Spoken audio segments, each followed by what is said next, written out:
You know, Jamaican are famous for Sunday, Monday. So this is the Monday part of Sunday.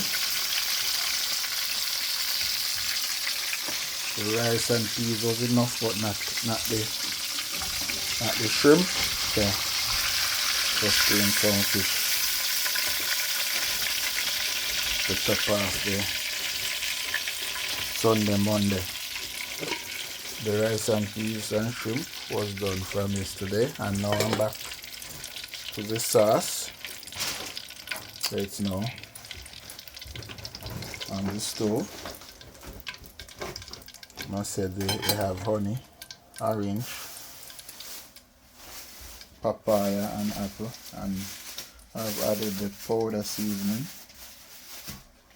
and sweet pepper. So waiting now for it to simmer down and to get some thickness, and then that would be it. And then of course it would be time to consume.